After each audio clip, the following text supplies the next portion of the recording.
Assalamualaikum warahmatullahi wabarakatuh. Hamdan wa syukrunillah, salatu wassalaman daimain ala rasulillah, amma ba'du. Kawan-kawan yang dirahmati Allah, hari ini saya ada di Linggarjati, di Kuningan, di tempatnya ini masuk situs Kang Umar ya? Iya, Situs ya? perjanjian Linggarjati. Di tempat perjanjian Linggarjati. Nah, nanti Kang Umar akan menjelaskan sedikit tentang tempat ini. Tapi yang jelas ini sementara ini dipakai untuk wisata, Kang ya. Wisata. Situs juga ya. Iya. Nah, bisa dijelaskan Kang Umar, Linggarjati ini apa? Coba. Ya, di sini kita kembali kepada sejarah bahwa disinilah tempat perjanjian Linggarjati ini terjadi. Isinya apa? Dia isinya itu tentang bahwa Indonesia ini diakui eksistensinya oleh negara-negara lain. Negara-negara lain. Ya. Nah, itu kan diwakili oleh Sultan Syahrir.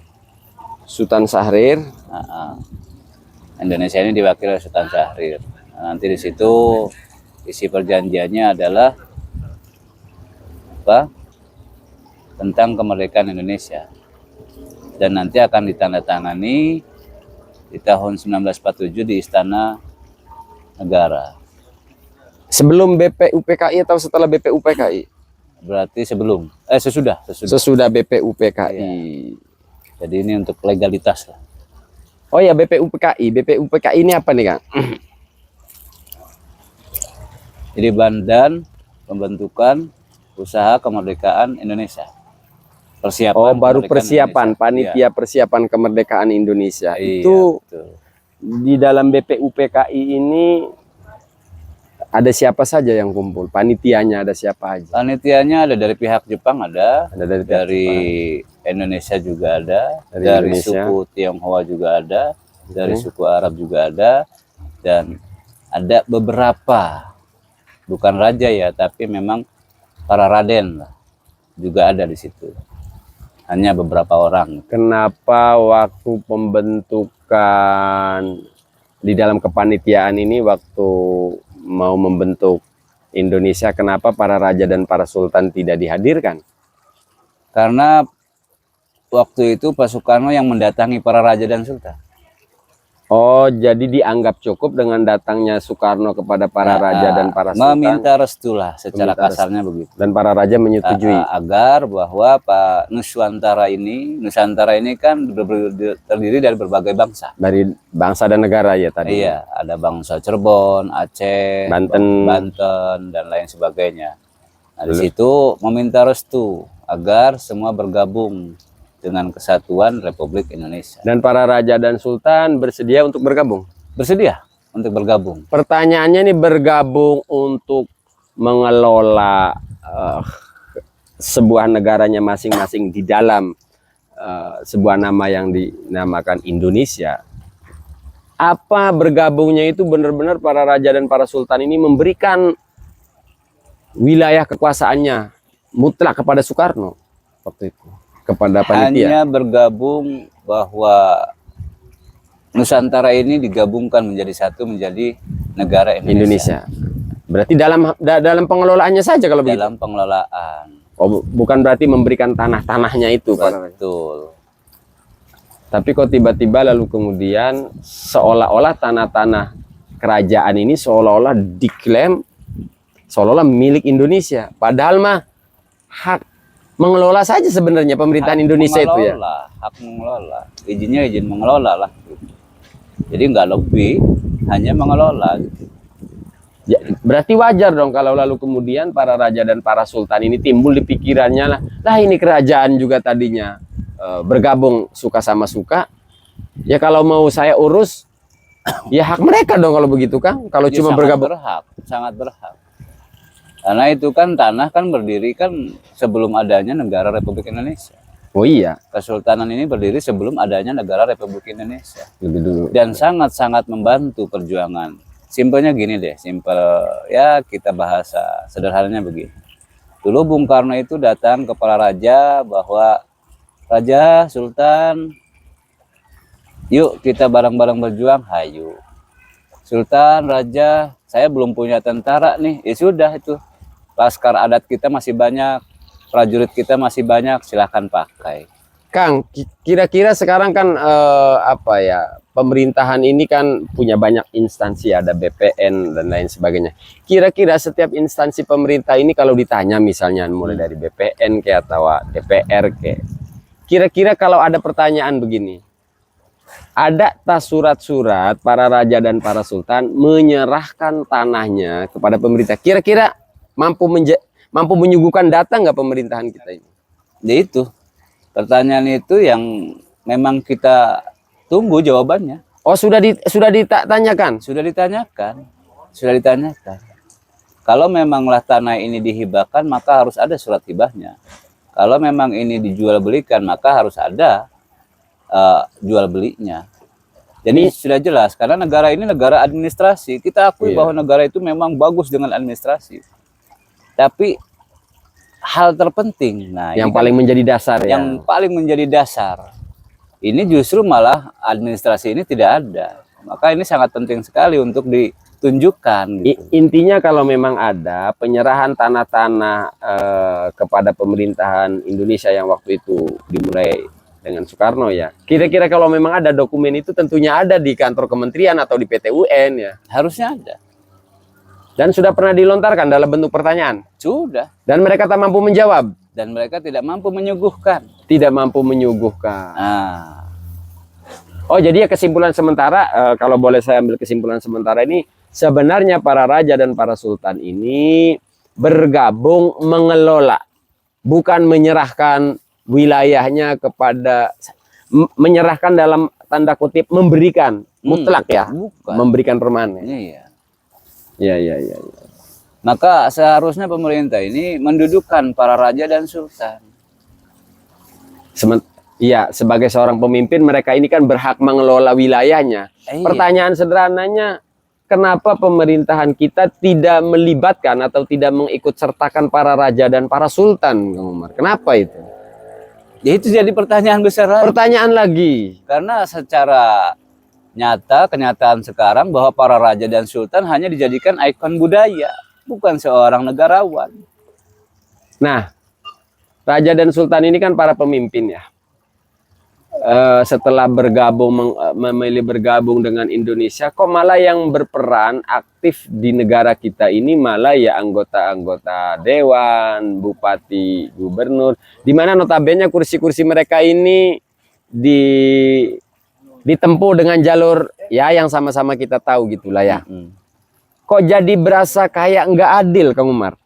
Saya kok merasa nggak adil amat ini. Raja disampingkan, tidak diikut sertakan, tiba-tiba orang yang nggak jelas asal usulnya lalu menguasai setiap wilayah. Ini gimana perasaan Kang Umar itu?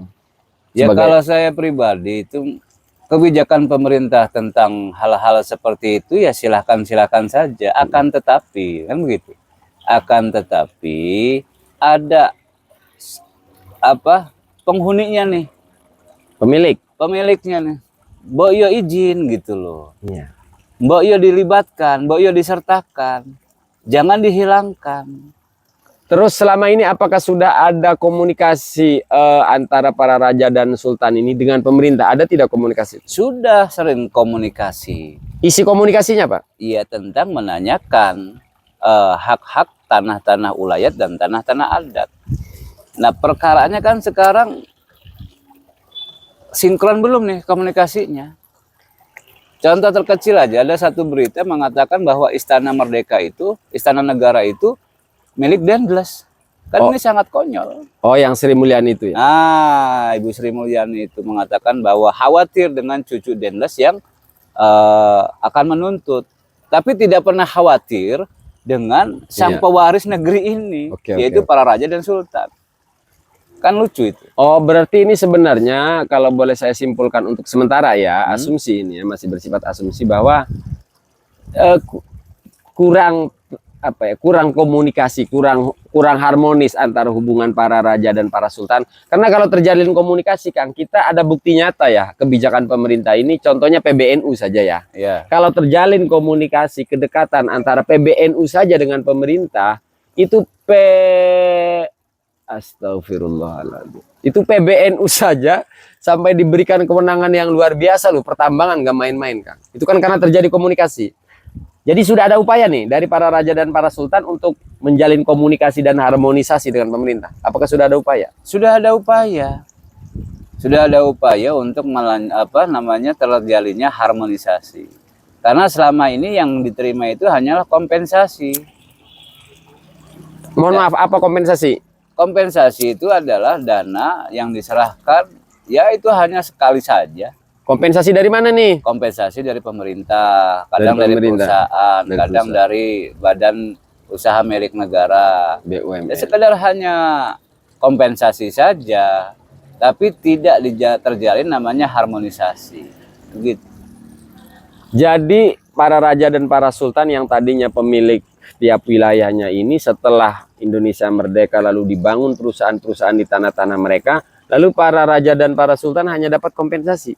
Kompensasi, dan itu pun salah alamat. Kok kayak jadi begini? Mohon maaf Kang Umar ya, dalam tanda kutip ya.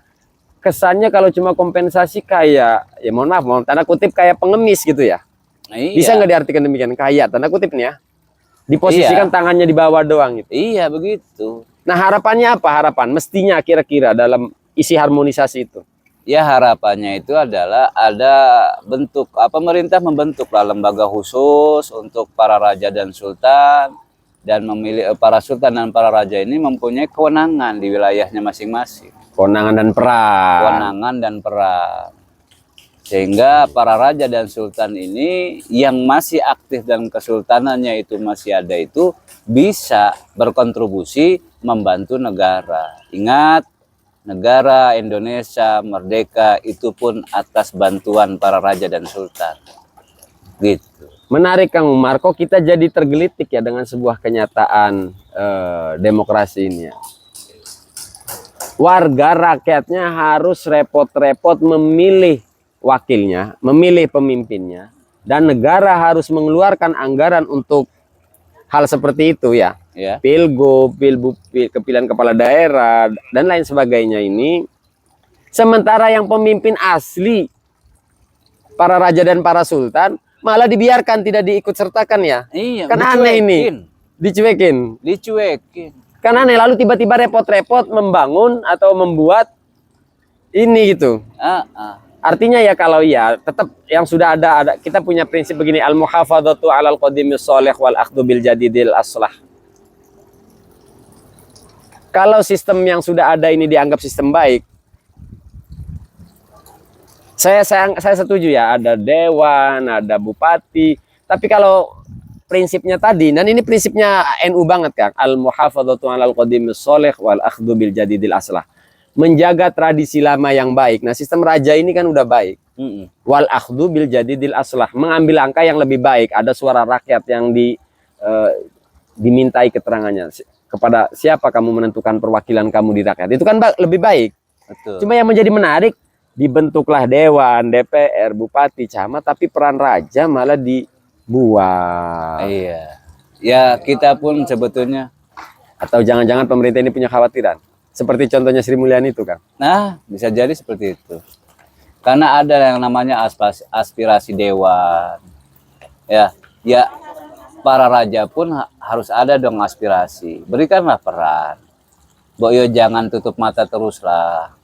Bukan berikan peran lah Kang, memang mereka harusnya punya peran. Harusnya punya peran. Tahu diri lah. Tahu diri lah. Pemerintah ini. Iya. Karena mau bagaimanapun Indonesia ini berdiri di atas tanah-tanah kesultanan. Berarti Kang Umar sepakat ya ketika pemerintah menyerahkan kewenangan sebesar pertambangan kepada PBNU, sepakat ya? Silahkan, monggo. Monggo. Silahkan. Karena tidak bisa dipungkiri bahwa Nahdlatul Ulama juga memberikan peran. Kontribusi yang besar. Tapi akan tetapi ada nih pemilik yang dilupakan, gitu loh. Oh, suatu tindakan baik ini, kebijakan pemerintah yang baik ini menyerahkan pertambangan ke PBNU, akhirnya di saat yang bersamaan terlihatlah ketidakadilan gitu dengan mengabaikan raja. Artinya mestinya kalau PBNU dikasih kewenangan lah lebih-lebih raja gitu ya harapannya. Lebih lagi raja. Nah, ini sangat-sangat disayangkan lah. Oke, kawan-kawan yang dirahmati Allah Subhanahu wa taala, itu obrolan pagi obrolan ringan. Tapi ini obrolan yang memang ya pantas untuk dibicarakan dan rakyat harus tahu gitu. Jadi wajar Kang Umar ya kalau kemudian ada sebagian rakyat yang merasa di hari kemerdekaan ini ada yang merasa belum merdeka dari koruptor, dari ketidakadilan.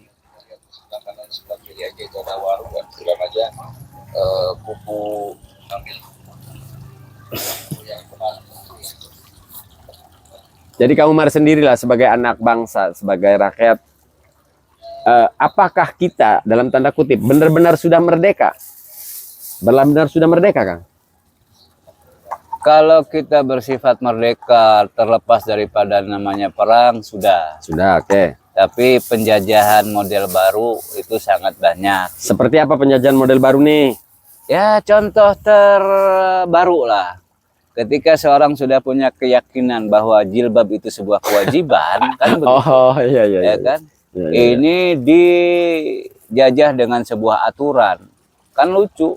Atas nama Pancasila menariknya. Atas nama Pancasila. Iya iya iya. Lalu merdekanya bagaimana? Ketika dia merdeka dengan peperangan, tapi keyakinan dia dijajah dengan sebuah aturan. Hubungannya anak bangsa dengan Tuhannya aja harus dibatasi dengan sebuah peraturan yang baru gitu loh ya. Nah itu. Pancasilanya di mana kan? Pancasilanya di mana? Iya iya iya. Ya. Jadi dalam tanda kutip Itu hal terbaru dan itu sebetulnya bisa sangat dihindari. Tidak perlu dengan aturan-aturan tersebut. bukan dihindari, memang tidak perlu dibuat peraturan itu, memang nggak perlu dibuat. Lah ini malah dibuat, ditambah lagi dengan kebebasan tentang apa namanya alat kontrasepsi untuk pelajar. Oh ini kan juga sangat memuakkan. Lah nggak dikasih izin saja masih ada mereka sembunyi-sembunyi. Iya iya iya. Nah, sekarang malah dikasih kebebasan. Jadi Sama bablas. Jadi harapan tadi tentang apa sih kalau bahasa sederhananya harmonisasi ya. Berarti harapan Kang Umar ini kalau boleh saya simpulkan mestinya pemerintah menjalin harmonisasi kerjasama yang baik dengan para raja dan para sultan. Poinnya di situ Kang Umar. Poinnya di situ. Harmonisasi. Dan tadi masalah yang mengenai jilbab buat pejabat pemerintah, tolonglah jangan sampai atas nama Pancasila justru malah menodai Pancasila Kang Umar ya. Iya. Atas nama NKRI justru menodai nilai-nilai NKRI itu sendiri. Oke kawan-kawan yang dirahmati Allah Subhanahu wa taala, saya kira saya akan menikmati kopi pagi hari ini. Harus pamit undur diri. Terima kasih Kang Umar. Sama-sama. Dan yang lainnya kawan-kawan tetap ikuti Satu pesan. pergerakan. Satu pesan. Pesannya apa? Oke, silakan. Kita merdeka hadiah dari Tuhan. Oh iya. Dan kita pun merdeka jangan melupakan jasa-jasa para pejuang. Iya. Yang saya garis bawahi di sini adalah pejuang. Karena tidak semua pejuang itu dikasih anugerah bintang pahlawan. Iya. Memangnya siapa yang bilang kemerdekaan ini hadiah dari Jepang? Nah, Emang ada yang bilang? dan kita berdiri di atas tanah-tanah khususnya Cirebon yang dulu sangat terkenal dengan nama Sultanul Aulia Syekh Syarif Hidayatullah Radhiyallahu anhu. dan Nah, Kang Umar, jangan dibahas semua, nanti pertanyaan terakhir nih ya. Kira-kira sudah bergerak apa aja Kang Umar sebagai orang keraton, pergerakannya apa saja dan sudah menghasilkan apa saja? Itu pertanyaannya. Pergerakannya sudah bagaimana dan menghasilkan apa saja? Tapi itu jangan dijawab. Oke. Kita akan bersambung kawan-kawan yang dirahmati Allah. Hadanallahu wa iyyakum ajmain wa la. Wassalamualaikum warahmatullahi wabarakatuh.